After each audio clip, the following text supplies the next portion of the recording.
Good morning children. இதுக்கு முன்னாடி கிளாஸில் நம்ம பார்த்தது என்னன்னா எலக்ட்ரான் எமிஷன்னா என்ன அப்படின்னு பார்த்தோம். இப்போ அந்த எலக்ட்ரான் எமிஷன் எப்படி நடக்க போகுது அப்படின்றத பார்க்க போகிறோம். ஸோ ஒவ்வொரு மெட்டல்ஸுக்கும் ஒரு அந்த எலக்ட்ரான் எமிட் பண்ணுற ஒரு சக்தி ஒன்று இருக்கும். Depends upon the temperature. இந்த மாதிரி நம்ம வந்து அது அந்த டெம்பரேச்சர் தகுந்த மாதிரி அந்த மெட்டலுடைய சர்ஃபேஸ் வந்து தகுந்த மாதிரி நம்மளுக்கு அதை எமிட் பண்ண போகிறோம்.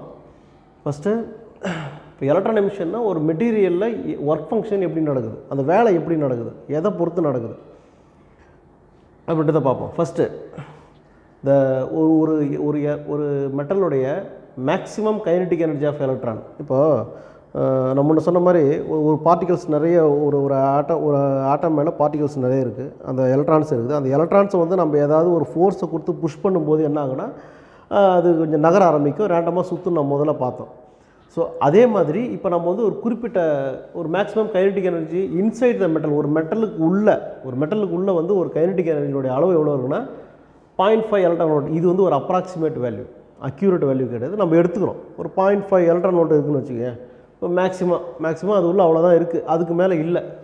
பட் வந்து நம்ம டோட்டல் ஒரு மெட்டலுக்கு வந்து ஒரு குறிப்பிட்ட எனர்ஜி, இப்போ ஒரு ஃபார் எக்ஸாம்பிள் ஒரு ஆப்ஜெக்ட் இருக்குதுன்னு வச்சுக்கோங்க, ஒரு பெரிய பால் இருக்குது. அந்த பாலை வந்து நம்ம ஃபோர்ஸ் பண்ணி தள்ளணும்னா அந்த பாலுக்கான வெயிட்டுக்கு தகுந்த மாதிரி தான் நம்ம என்ன பண்ணோம், அதை புஷ் பண்ண முடியும், அப்போ தான் போகும். ஸோ அதை விட வெயிட் கம்மியாக கொடுத்தோம்னா அதை புஷ் பண்ணால் அது போகாது. அதே மாதிரி இங்கே என்ன பண்ண போகிறோம், அப்போது 0.5 வோல்ட் தான் மேக்ஸிமம் வோல்ட்டே, அவ்வளோதான், அதுக்கு மேலே நம்ம கொடுக்கக்கூடாது. ஸோ அப்போ அதிகமாக அந்த மெட்டல்ஸ் நம்ம வந்து ஜென்ரேட் பண்ணுறதுக்கு இன்னும் எவ்வளோ தேவைன்னு வச்சுக்கோ. ஃபார் எக்ஸாம்பிள் ஒரு 3 எலக்ட்ரான் வோல்ட் இருக்குதுன்னு வச்சுக்கோ. மொத்தமாக ஒரு மெட்டலில் வந்து இப்போ இது ஒரு மெட்டல்னால் இதை வந்து நம்ம புஷ் பண்ணுறதுக்கு ஒரு 3 எலக்ட்ரான் வோல்ட் நம்மளுக்கு தேவை. பட் அதில் இருக்கிற மேக்ஸிமம் எனர்ஜியே ஒரு 0.5 தான். அப்போ நம்ம இன்னும் மினிமம் நம்ம எவ்வளோ தேவை அப்படின்னா 2.5 எலக்ட்ரான் வோல்ட் தேவை. அப்போ இது இருந்தால் தான் அதை என்ன பண்ண முடியும், புஷ் பண்ண முடியும், மூவ் பண்ண முடியும். இதுதான் கான்செப்ட். ஸோ ஒரு எலக்ட்ரான்ஸை நம்ம வந்து ஜென்ரேட் பண்ணி வெளியில் கொண்டாடுறது அந்த மெட்டலுக்கான ஒரு தனித்தன்மையால் மட்டும்தான் முடியும். சரி சார், நம்ம ஏன் வந்து எலக்ட்ரான்ஸை வந்து நம்ம வந்து ஜென்ரேட் பண்ணி வெளியே கொண்டாடுறோம் அப்படின்னா to get the bonding with other element. ஒரு மற்ற எலமெண்ட்டு கூட நம்ம பாண்டிங் ஏற்படுறதுக்காகவோ இல்லை வந்து அதனுடைய ஸ்டேட்லேருந்து மாற்றமடைய. இப்போது for example solid to liquid to solid, இந்த மாதிரி சின்ன வயசில் நம்ம படிச்சிருப்பீங்க. ஸோ அது மாதிரி ஒரு நிலையிலேருந்து மாற்றம் கொண்டு வரதுக்காக தான் நம்ம கொண்டு வரோம். இப்போ பார்த்திங்கன்னா ஒவ்வொரு மெட்டீரியலுக்கும் இப்போ நம்ம என்னென்ன ஒர்க் ஃபங்க்ஷன், அது எவ்வளோ தேவை. இப்போ ஃபார் எக்ஸாம்பிள் இப்போது சிசிஎம் எடுத்துங்களேன்.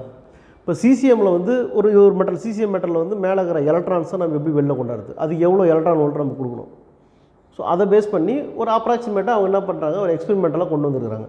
இப்போ சிசிஎம்னா 2.14, பொட்டாசியம்னா 2.30, சோடியம்னா 2.75. இந்த மாதிரி வந்து கிட்டத்தட்ட நம்ம எக்ஸாம்பிளாக கொடுத்துருக்குறாங்க. இது 1 மார்க்கோட கேட்குறது வாய்ப்பு இருக்குது. ஸோ நம்ம வந்து இதில் வந்து நம்ம எடுத்துக்கிறது வந்து ஒரு குறிப்பிட்ட மெட்டல் தான், எல்லா மெட்டலும் நம்ம எடுத்துக்கல. ஸோ ஒன்று கொடுத்துருக்குறாங்க. ஸோ இவ்வளோ எலக்ட்ரான் வோல்ட் நம்ம கொடுத்தா தான், அந்த எனர்ஜி நம்ம கொடுத்தா தான் அதில் இருக்கிற எலக்ட்ரான்ஸ் என்ன பண்ணும், வெளியில் வரும், எமிட் ஆகும் அப்படின்றது இதை வச்சு நம்ம தெரிஞ்சுக்கலாம். ஸோ இது சொன்ன மாதிரி for emission of electrons the metals work function is low. அப்போ தான் ஒர்க் ஃபங்க்ஷன் ரொம்ப கம்மியாக இருக்கணும் அப்படின்றாங்க. அதாவதுன்னா ஃப்ரீ எலக்ட்ரான்ஸ் ஒன்று இருக்கும். இப்போ ஒவ்வொரு மெட்டல்ஸ்லையும் பார்த்தீங்கன்னா ஃப்ரீ எலக்ட்ரான்ஸ் ஒன்று இருக்கும். அந்த ஃப்ரீ எலக்ட்ரான்ஸ் தான் என்ன பண்ணால் அங்கே முங்கு சுற்றிட்டு வரும், சுற்றிட்டு ரேண்டமாக எங்கே வேணாலும் சுற்றிட்டு வரும். அந்த ஃப்ரீ எலக்ட்ரான்ஸை ஜென்ரேட் பண்ணி கொண்டு வரணும். சரி சார், இப்போ நம்ம வந்து ஒரு ஆட்டமில் எலக்ட்ரான்ஸ் இருக்குது, புரோட்டான்ஸ் இருக்குது, நியூட்ரான்ஸ் இருக்குது. எலக்ட்ரான்ஸ்னால் உங்களுக்கு தெரியும் நெகட்டிவ்லி சார்ஜ்டு, புரோட்டான்ஸ்னால் பாசிட்டிவ்லி சார்ஜ்டு. இப்போ உள்ளே எவ்வளோ புரோட்டான்ஸ் இருக்குதோ அவ்வளோ எலக்ட்ரான்ஸ் இருந்தால் தான் அந்த எலமெண்ட் வந்து ஸ்டேபிள் ஆகுதுன்னு நம்ம படிச்சிருக்கிறோம். ஸோ இப்போ அதை நம்ம எடுத்துட்டோம்னு வச்சுக்கோங்க. இப்போ எலக்ட்ரான்ஸ் வந்து நம்ம வெளியில் கொண்டு வந்தோம்னா அந்த ஆட்டம் ஸ்டேபிளாக இருக்குமானா இருக்காது. ஸோ அதை வெளியே கொண்டாடுறதுக்கு நம்ம என்ன பண்ணோம்னா பாசிட்டிவ் சார்ஜ் கொடுக்கணும். அது ஹீட் பண்ணி கொடுக்குறோமோ இல்லை வந்து கரண்ட்டை கொடுக்குறோமோ இல்லை அது வந்து ஃபோட்டோ எலக்ட்ரிக்கை வச்சு நம்ம வந்து எல்லாமே கடைசியாக டெம்பரேச்சர் தான் போய் முடியும். இப்போ வந்து ஒளிப்பட தகடுன்னு வச்சு ஒளி உமிழ்வுன்னு சொல்லுவாங்க தமிழில். ஒளி உமிழ்வு நம்ம கொடுக்குறோம்னாலே அதுவும் ஒரு ஹீட்டு தான். அந்த ஹீட்டு ப்ரொடியூஸ் ஆகும்போது அது என்ன பண்ணும், ஜென்ரேட் ஆகி எலக்ட்ரான்ஸ் வெளில போகும். அதுக்கப்புறம் இப்போ நம்ம இப்போ தெர்மலாக ஒரு ஹீட் மட்டுமே நம்ம கொடுக்குறோம் அப்படின்னா அதுவும் என்ன பண்ணோன்னா அதை ஜென்ரேட் பண்ணி வெளியில் கொண்டு போகும். அதேமாதிரி எலக்ட்ரிசிட்டி கொடுக்குறோம், எலக்ட்ரிசிட்டி கொடுத்து அந்த மெட்டல் ஹீட் ஆகி அதுக்கப்புறம் என்ன பண்ணணும், அது ஜென்ரேட் பண்ணி வெளியே கொண்டு போகும். ஸோ இது மாதிரி நிறைய மெத்தட் இருக்குது. இதில் வந்து நம்ம ஃபஸ்ட்டு வந்து என்ன பண்ண போகிறோம்னா எலக்ட்ரானிக் எமிஷனில் வந்து ஒரு 4 டைப்ஸ் கொடுத்துருக்காங்க. நம்ம ஃபஸ்ட் நம்ம பார்க்கும்போது தெர்மியோனிக் எனர்ஜி. முதல்ல வந்து இந்த வார்த்தையை பாருங்கள், தெர்மியோனிக் எனர்ஜினா தெர்மல்னால் உங்களுக்கு தெரியும் ஹீட்டு. இது அயனிக், அதாவது அயனியாக்கம் செய்தல்னு அர்த்தம், ஜென்ரேட் பண்ணுறதுன்னு அர்த்தம். அயனிக்னா ஜென்ரேட் பண்ணுறது. ஜென்ரேட் பண்ணுறதுனா அது இருக்கிற ஃப்ரீ எலக்ட்ரான்ஸை நம் கட்டுப்பாட்டுக்குள் கொண்டு வந்து அதை வெளியேற்றுறது, அதான் வந்து ஜென்ரேட் பண்ணுறதுன்னு சொல்கிறது. அதனால தான் இது தெர்மியோனிக் எனர்ஜின்னு சொல்கிறது. இப்போ இது எப்படி கொண்டு வரும்? when a metal is heated to a high temperature, ரொம்ப ஹை டெம்பரேச்சர் நம்ம கொடுக்குறோம். இப்போ இதில் பார்த்தீங்கன்னா இது ஒரு மெட்டல் சர்ஃபேஸ்னு வச்சுக்க, இது ஃபுல்லாகவே வந்து எலக்ட்ரான்ஸு இது உள்ளே இருக்கிற மாதிரி இல்லை, வெளியில் இருக்குதுன்னு வச்சுக்கோ. எலக்ட்ரான்ஸ் வெளில தான் இருக்கும், அதை நம்ம இது மாதிரி நம்ம வரைஞ்சிருக்கிறோம். ஸோ இது எலக்ட்ரான்ஸு, இது மெட்டல் சர்ஃபேஸ். இப்போ இதில் நம்ம ஹீட் கொடுக்குறோம், தெர்மல் எனர்ஜியை கொடுக்குறோம். அப்போ தெர்மல் எனர்ஜி நம்ம கொடுக்கும்போது ஆட்டோமேட்டிக்காக என்ன பண்ணோம், அப்படியே மேலே ஏறமெல்லாம் கிடையாது, டயக்ராம் அப்படி கொடுக்குறோம். இந்த எலக்ட்ரான்ஸ் ஃபுல்லாக என்ன பண்ணோம், இங்கும் அங்கும் ஜென்ரேட் ஆக ஆரம்பிக்கும். இப்போ நீங்கள் சுட தண்ணி கொதிக்க வைக்கிறீங்களா, இப்போ தண்ணி கொதிக்க வைக்கும்போது பார்த்தீங்கன்னா நம்ம ஹீட் பண்ணும்போது தண்ணிக்குள்ளே பார்க்கலாம், அந்த வாட்டர் மாலிக்யூல்ஸ்லாம் என்ன பண்ணணும், ரொட்டேட் ஆகிட்டே இருக்கும். ரொட்டேட் ஆகி ஜென்ரேட் ஆகி அது அயனைசேஷன் ஆனதுக்கு அப்புறம் தான் ஹீட் ப்ரொடியூஸ் ஆகும். ஸோ அது மாதிரி இங்கே என்ன ஆகுதுன்னா, இப்போ அது ரொட்டேட் ஆகி ஒரு ஜென்ரேட் பண்ணி தன்னுடைய கட்டுப்பாட்டுகள் வந்ததுக்கப்புறம் அது என்ன பண்ணால் எலக்ட்ரான்ஸ் லிபரேட் ஆக ஆரம்பிக்கும். ஸோ இதுதான் இந்த எக்ஸ்பெரிமெண்ட்டு. இதில் என்ன சொல்கிறாங்க அப்படின்னா, when a metal is heated to a high temperature, the free electrons on the surface of the metal, மெட்டலுக்கு மேலே இருக்கக்கூடிய ஃப்ரீ எலக்ட்ரான்ஸ் என்ன பண்ணும், get sufficient energy, அந்த எனர்ஜி என்ன பண்ணும், ஏற்றுக்கிட்ட உடனே so the emitted from its surface, ஏற்றுக்கிட்டு உடனடியே அதை விட்டுணும் அட்மாஸ்பியரில் வெளியே போகும். இது எப்போவுமே ஒன்று தெரிஞ்சுக்கணும், ஒரு ஆட்டம்லேருந்து எலக்ட்ரான்ஸ் வெளியில் போகுதுன்னா அயனைசேஷன் பண்ணால் மட்டும்தான் போகும். இது நீங்கள் படிச்சிருப்பீங்க, அயனைசேஷன் எனர்ஜி 9th ஸ்டாண்டர்ட்லேயே படிச்சிருப்பீங்க. ஸோ இந்த மாதிரி நம்ம கொண்டு போகிறது ஹீட் ரொம்ப அத்தியாவசியமாக தேவைப்படுது. இதில் வந்து எங்கெங்கெல்லாம் பயன்படுதுன்னு பார்த்தீங்கன்னா, கேத்தோட் ரே டியூப்ஸில் பயன்படுது, அப்புறம் எலக்ட்ரான் மைக்ரோஸ்கோப்பில் பயன்படுது, அதுவும் எக்ஸ்ரே டியூப்ஸில் பயன்படுது. இது எல்லாமே வந்து ரேடியேஷன் தான். ரேடியேஷன்னாலும் ஹீட்டில் தான் போய் முடியும், எலக்ட்ரிசிட்டினாலும் ஹீட்டில் தான் போய் முடியும். ஸோ இது எல்லாமே வந்து இந்த தெர்மோடைனமிக் எனர்ஜியில் நம்ம இந்த வகையில் நம்ம லிபரேட் பண்ணிக்கலாம். ஸோ இன்னொரு எக்ஸாம்பிள் பாருங்கள். இப்போ வந்து நம்ம இது ஒரு மெட்டல், இது வந்து நம்ம தெரியும் கம்பிச்சுருள்னு சொல்லுவோம். கம்பிச்சுருள்னா இந்த நீங்கள் டிரான்ஸ்ஃபார்மர்லாம் பார்த்துருக்கலாம், இந்த காயில்னு சொல்லுவோமா இல்லையா, அது மாதிரி ஒரு கம்பிச்சுருள். இந்த கம்பிச்சுருளில் பார்த்தீங்கன்னா ஒரு கரண்ட்டு பாஸ் ஆகுது அப்படின்னு ஒரு குறிப்பிட்ட வோல்டேஜ் நம்ம தரோம். அப்போ கரண்ட்டு பாஸ் ஆகுதுன்னா உங்களுக்கே தெரியும், எலக்ட்ரோஸ்டாட்டிக்ஸில் படிச்சிருப்பீங்க, the current flows from positive to negative சார்ஜ்னு படிச்சிருப்பீங்க.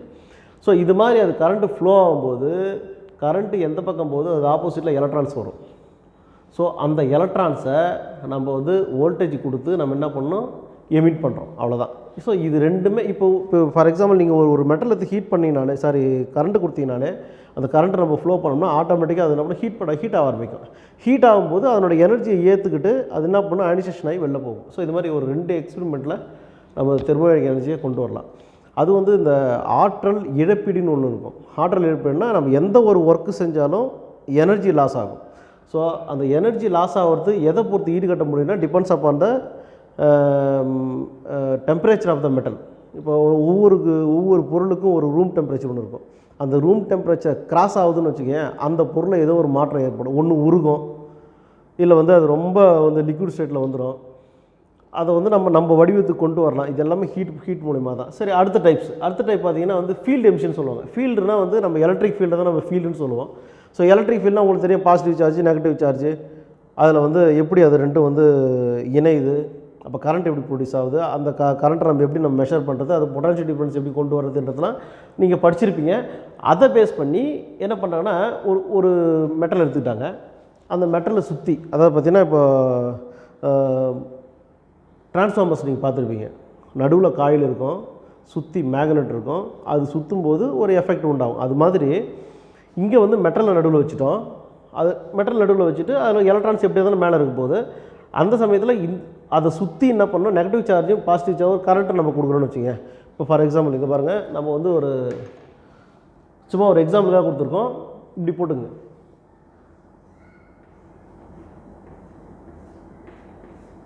இப்படி இருக்குன்னு வச்சுக்கோ. இது மைனஸு, இது ப்ளஸ்ஸு.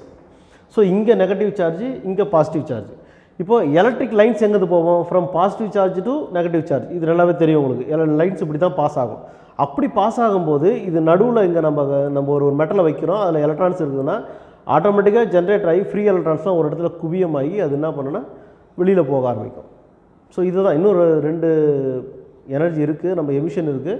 அதை நம்ம அடுத்த கிளாஸில் பார்ப்போம். ஆனால் இதில் நம்ம என்ன தெரிஞ்சுக்கிறோன்னு சொன்னால், ஒவ்வொரு எலமெண்ட்டுக்கும் ஒவ்வொரு மெட்டலுக்கும் ஒரு தனித்தன்மை இருக்குது. அது இண்டிவிஜுவல் பர்சனாலிட்டின்னு சொல்லுவோம். ஸோ அதை பொறுத்து தான் அதில் இருக்கிற எலக்ட்ரான்ஸை நம்ம வந்து ஜென்ரேட் பண்ண முடியும், இல்லை பண்ண முடியாது. ஃபார் எக்ஸாம்பிள் உள்ளே வந்து ப்ரோட்டான்ஸ் இருக்குது, வெளியில் எலக்ட்ரான்ஸ் இருக்குது, ரெண்டுமே பிணைப்பில் இருக்குது. எப்படி சார் நம்ம வெளியில் கொண்டு போகிறது அப்படின்னா, இன்னும் எக்ஸ்ட்ரா நம்ம ப்ரோட்டான்ஸை கொடுக்கணும். அப்போ ப்ரோட்டான்ஸை கொடுக்கும்போது தான் இது உள்ளே அப்சர்வ் பண்ண நம்ம அதிகமாக அப்சர்வ் பண்ணினோம்னா வெளியே கொண்டு போயிடலாம். அப்போ அந்த ஒரு மெட்டல்லேருந்து எலக்ட்ரான்ஸ் வெளியில் போகுதுன்னு சொன்னால் அது என்னவா மாறிடும் அப்படின்னா நெகட்டிவ் பாசிட்டிவ் அயனாக மாறிடும். பாசிட்டிவ் அயனாக மாறிடும். அப்போ நம்ம என்ன பண்ணோம்னா இந்த இப்போ உள்ளே வந்து ஒரு 4 பேர் இருக்கிறாங்க, வெளியில் 4 பேர் இருக்கிறாங்கன்னா அவங்க 4 பேர் பிணைப்பாக இருக்கிறாங்க. இந்த 4 பேரை வெளியே கொண்டு அந்த 4 பேரை விட அதிகமான ஒரு ஃபோர்ஸ் கொடுத்தா தான் வெளியே வரும். ஸோ அதே பேஸ் தான் இங்கே. ஸோ நம்ம எலக்ட்ரானிக் மிஷினில் வந்து 2 டைப்ஸ் தான் பார்த்துருக்கோம். இன்னும் 2 டைப்ஸ் இருக்குது. ஸோ அதை வந்து நம்ம நெக்ஸ்ட் கிளாஸில் பார்ப்போம். தேங்க்யூ.